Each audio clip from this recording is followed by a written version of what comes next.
What's up guys? For today's video ay mag-unbox nga ulit tayo ng items na na-order natin online.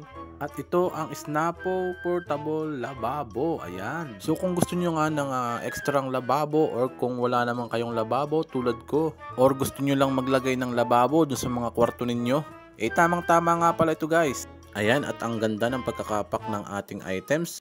Kompletos, ricados, walang labis, walang kulang. At ito naman guys yung ibang mga parts ng ating lababo. Narito yung hose at saka yung cover dun sa kanyang drain. At ito nga pala yung mismong lababo niya. Mukha naman siyang matibay at magtatagal. Huwag mo lang ihahagay at talagang mayuyupi.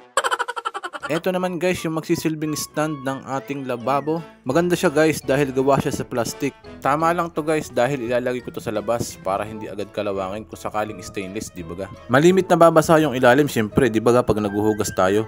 So may tendency na kalawangin kung sakaling yung paa stainless. Sa pag-assemble naman ito ay pinagsama-sama ko na lahat ng mga tornilyo niya. At tips ko lang guys kapag i-assemble nyo na, huwag niyo yung itatabi yung mga anak ninyong maliliit. Baka mapakialaman yung mga tornilyo ay makakapaghanap pa kayo kung saan saang sulok. Inuna ko nga palang buuin na yung 4 na stand niya.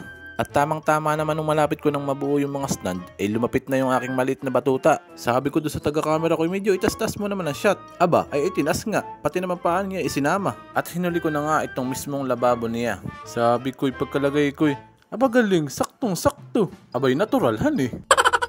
Ayan, at malapit na mabuo. Pagkatapos ay ilalagay na rin natin yung kanyang mismong sahuran or yung kanyang drain. Medyo maikli nga lang yung kanyang hose pero pwede nyo naman siyang lagyan ng extension para umabot siya doon sa mismong lalaglagan ng tubig.